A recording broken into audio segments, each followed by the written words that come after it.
Good morning, my dear students. So, in our previous session, we have seen the chapter number 8 of ISS, which was the Indian Constitution. Let us discuss our ongoing topic, which is chapter number 9. It is the fundamental rights, fundamental duties, and directive principles of the state policy. So, in this chapter, we are going to discuss which are the fundamental rights that are given to the citizens of the India, कौन से ऐसे rights है, कौन सा ऐसा हक है जो दिया जाता है इंडिया के पीपल को, और हर एक सिटीज़न की, हर एक पीपल की क्या ड्यूटी बनती है अपने नेशन के प्रति, और कौन से ऐसे प्रिंसिपल्स हैं जो स्टेट की पॉलिसी को बना के रखते हैं. Because when we are living in the India there is a federal system of the government कि जहाँ पे गवर्नमेंट कॉम्बिनेशन करके चलती है, union government and state government. So उनकी क्या प्रिंसिपल्स होती है, क्या पॉलिसीज़ होती है, वो सब कुछ इस चैप्टर में हम वन बाय वन डिस्कस करने वाले हैं. So our introduction says in the previous chapter we have studied Indian constitution, preamble and important pillars as well as the specific characteristics.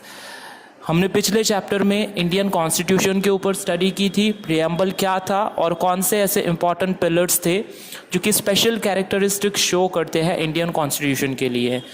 In this chapter we will study about other important characteristics of constitution.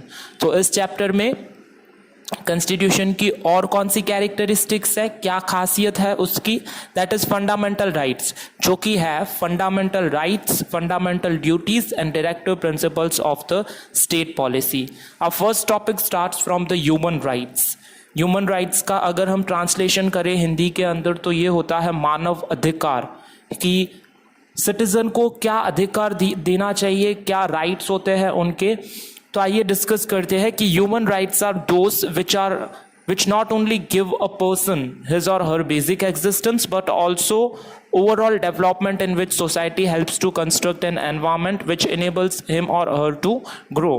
Human rights वो नहीं होते हैं कि जो किसी person को उसके basic existence यानी कि उसका अस्तित्व जो यहाँ पे कायम है वो, बट इसके साथ में उसका ओवरऑल डेवलपमेंट किस तरह से हो रहा है, जिस सोसाइटी में वो रह रहा है वहाँ पे उसको किस तरह का एनवायरनमेंट मिल रहा है, और वो किस तरह से जो पर्सन है, जो सिटीजन है, वो ग्रो कर रहा है. Not in the terms of the age but in the terms of the development. यहाँ पे बात की हुई है कि ह्यूमन किस तरह से ग्रो हो रहा है सोसाइटी के अंदर और कौन सा ऐसा एनवायरनमेंट मिल रहा है. In every democratic country the citizens are conferred with basic rights. हर एक डेमोक्रेटिक कंट्री के अंदर सिटीजन्स को बेसिक राइट्स दिए जाते हैं.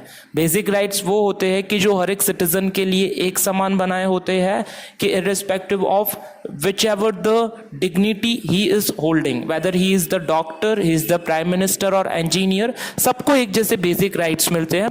A person is not discriminated on the basis of cast.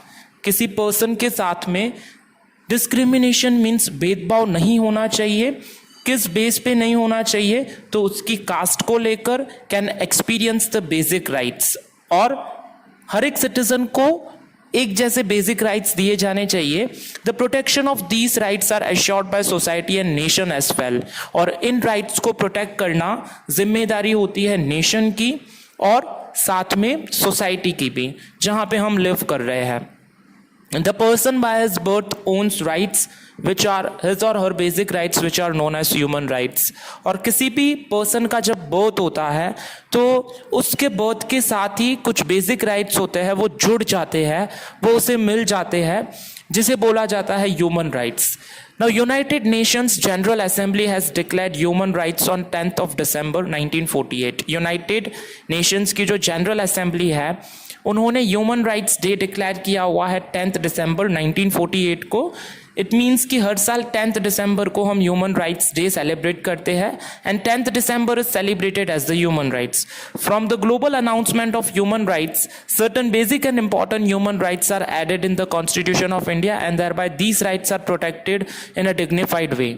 और एक ग्लोबल अनाउंसमेंट वर्ल्ड के अंदर जब हुई तो उसमें ये समझ में आया कि कुछ ऐसे राइट्स हैं, कुछ बेसिक ह्यूमन राइट्स है जो कि कॉन्स्टिट्यूशन ऑफ इंडिया में ऐड किए हुए हैं, और ये राइट सबको प्रोटेक्ट करके रखते हैं in a dignified manner, in a very respectable manner, कि उनकी जो राइट्स है वो अच्छी तरह से प्रोटेक्ट होने चाहिए. Thus those human rights which are included by constitution of India are known as fundamental rights. और वही ह्यूमन राइट्स जो कि मानव अधिकार होते हैं जो कॉन्स्टिट्यूशन में लिखे हुए हैं जब वो बनाया गया था इंडिया का कॉन्स्टिट्यूशन, और उन्हीं सभी राइट्स को हम बोलते हैं फंडामेंटल राइट्स. अब अगर हम बोले फंडामेंटल का मीनिंग क्या होता है, तो फंडामेंटल का मीनिंग बेसिक ही होता है, क्योंकि जब भी हमें कुछ क्लियर कर रहे हैं तो उसका फंडा पहले बनाना बहुत जरूरी होता है. फंडामेंटल का मीनिंग होता है basic.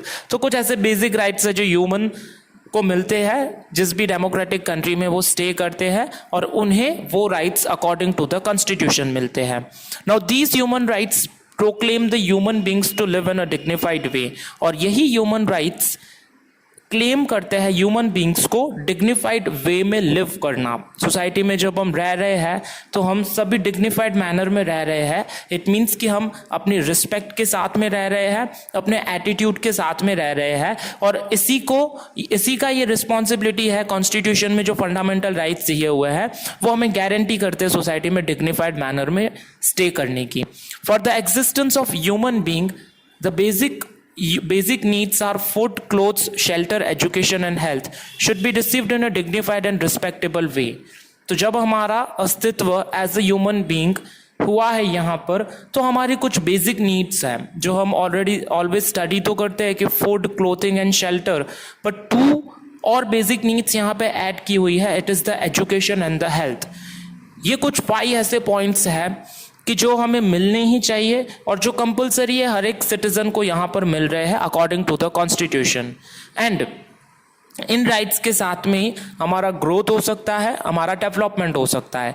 Democratic country allows its citizens to enjoy equal rights for multi faceted development. Democratic country हर एक सिटीजन को अलाउ कर रहा है कि सभी को इक्वल राइट्स मिलने चाहिए, और इस इक्वल राइट्स के साथ ही जो डेवलपमेंट होगा नेशन का, डेमोक्रेटिक नेशन का स्पेशली, वो मल्टी फेसेटेड होगा. यानी कि कोई भी ऐसा एक सेक्टर नहीं होगा जहां पे डेवलपमेंट हमें देखने के लिए मिलेगा. हमें हर एक सेक्टर में डेवलपमेंट देखने के लिए मिलेगा जब सभी को एक जैसे फंडामेंटल राइट्स मिल रहे हैं. The state guarantees such a conducive environment wherein one has protection of fundamental rights, a true identity of democratic system.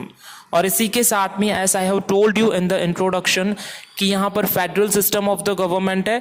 तो ये कॉन्स्टिट्यूशन जो बनाया गया है वो according to the union government यानी कि सेंट्रल गवर्नमेंट ने बनाया है.